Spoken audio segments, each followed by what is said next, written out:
En mars 1985, le Brésil tout entier a été secoué par une disparition qui, encore aujourd'hui, laisse une trace d'incompréhension et de douleur. Marco Aurelio Simone, un adolescent de 15 ans, a quitté sa maison avec l'enthousiasme et la curiosité de son âge. Avec ses camarades scouts, il participait à une expédition en montagne, une aventure censée être à la fois éducative et stimulante.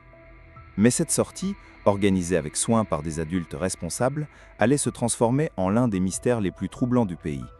Car ce qui devait être une randonnée inoubliable est devenu un drame dont personne n'a jamais su percer le secret.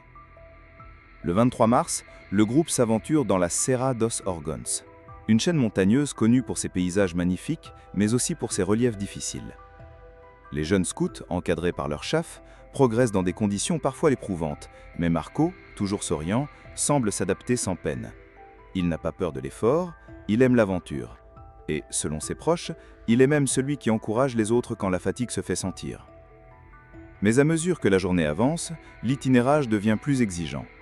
Certains jeunes commencent à montrer des signes de lassitude, et c'est dans ce contexte que l'idée de diviser le groupe prend forme. Pour éviter de ralentir l'ensemble de l'expédition, les encadrants décident qu'une partie des scouts prendra un itinéraire plus simple, tandis que les plus endurcis suivront le chemin escarpé qui mène jusqu'au sommet. Marco fait partie de ce second groupe. Il avance sans se plaindre, mais à un moment donné, alors qu'un des garçons souffre d'ampoules et qu'un autre peine à suivre le rythme, Marco propose de descendre en avant pour prévenir les encadrants et demander de l'aide. Un geste généreux, sans doute naïf, mais qui correspond parfaitement à sa personnalité. On lui confie alors une tâche simple, rejoindre le campement par un sentier balisé et avertir les adultes. C'est à ce moment précis que l'histoire bascule. Marco prend de l'avance, s'éloigne à grandes enjambées, son sac sur le dos et son foulard scout autour du cou. Il ne le sait pas encore, mais ses pas qu'il fait seul seront les derniers dont on retrouvera la trace. Lorsque le reste du groupe arrive au point de rassemblement, Marco n'est pas là. D'abord, personne ne s'inquiète. On pense qu'il a peut-être pris un raccourci ou qu'il a déjà rejoint les adultes plus bas. Mais l'attente devient longue, trop longue. Les minutes se transforment en heures et une angoisse sourde commence à envahir les encadrants. Les recherches commencent immédiatement, au départ avec les moyens du bord, puis très vite avec la mobilisation de dizaines de personnes. Scouts, guides de montagne, policiers et plus tard même l'armée. Mais rien, absolument rien ne permet de savoir où Marco est passé. Le mystère est total, car le sentier qu'il devait suivre n'était pas particulièrement dangereux.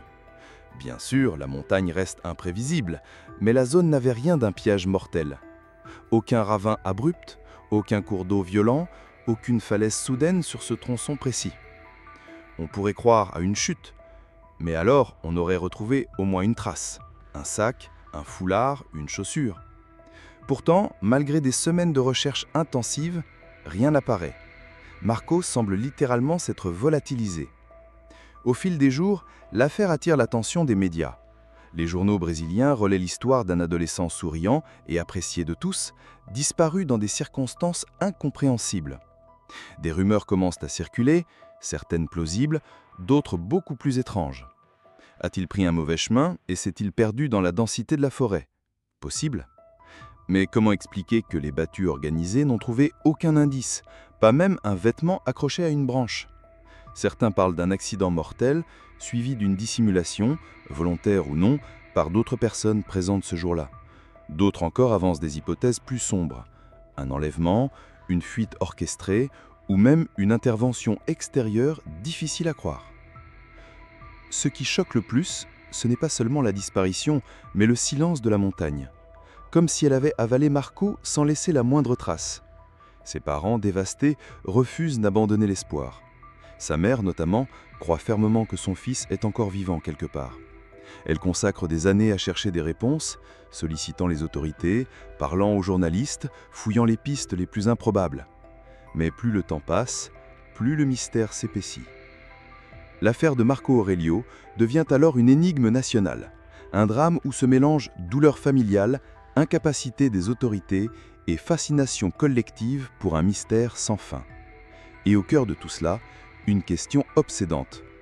Comment un adolescent de 15 ans, en plein jour, au milieu d'un groupe de camarades, a-t-il pu disparaître ainsi, sans que personne ne voie ni entende quoi que ce soit?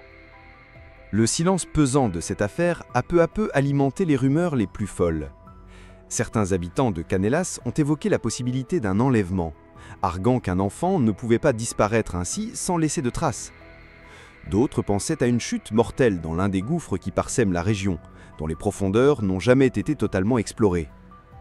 Mais aucun indice concret n'est venu appuyer ces hypothèses. Ce qui intrigue le plus, c'est qu'aucun des chiens dressés pour retrouver des personnes disparues n'a pu suivre une piste claire. C'est comme si Marco Aurelio s'était littéralement volatilisé. Les enquêteurs, face à ce vide, ont commencé à élargir leurs recherches au-delà de la montagne. Ils ont fouillé les villages voisins, interrogé des randonneurs, contacté les hôpitaux et vérifié les routes menant hors de la région. Rien. La disparition semblait défier toute logique. Même l'armée de l'air a été mobilisée pour survoler la zone avec des hélicoptères, scrutant le moindre signe. Une couleur inhabituelle dans la végétation, un mouvement suspect. Mais les résultats ont été nuls. Pourtant, ce mystère prend une tournure encore plus troublante lorsqu'on découvre qu'une quinzaine d'années plus tard, un homme aurait confié à la police avoir hébergé, dans les années 80, un garçon qui ressemblait étrangement à Marco Aurelio. Selon son récit, cet enfant aurait frappé à sa porte, épuisé et affamé, prétendant s'être égaré. Mais ce témoignage, tardif et confus, n'a jamais pu être confirmé ni exploité. Certains y ont vu la preuve que le garçon avait survécu un temps, peut-être recueilli par des inconnus, avant de disparaître de nouveau. Les familles, elles, n'ont jamais cessé d'espérer. Les parents de Marco Aurelio ont mené un combat acharné, multipliant les appels publics, les articles de presse, les campagnes de recherche. Mais avec les années, l'espoir s'est transformé en douleur silencieuse. Ce qui reste aujourd'hui, c'est un dossier classé, sans réponse, et une cicatrice toujours ouverte dans la mémoire collective du Brésil. Pour beaucoup, cette disparition demeure l'un des plus grands mystères non résolus du pays. Comment un adolescent peut-il s'évanouir sans que ni la nature, ni la technologie, ni les témoignages ne permettent de reconstituer son sort? Chaque hypothèse soulève plus de questions qu'elle n'apporte de certitudes. Et c'est peut-être cela qui rend cette affaire si obsédante. Elle incarne la peur universelle de perdre quelqu'un sans comprendre, sans jamais savoir. Et vous, que pensez-vous qu'il est arrivé à Marco Aurelio Simon? Pensez-vous qu'il a trouvé refuge quelque part ou que la montagne a englouti son sucré à jamais? Dites-le moi dans les commentaires, j'ai hâte de lire vos théories. Et si vous aimez ces récits de disparitions mystérieuses, abonnez-vous à Crimes Obscurs FR pour ne rien manquer des prochaines histoires.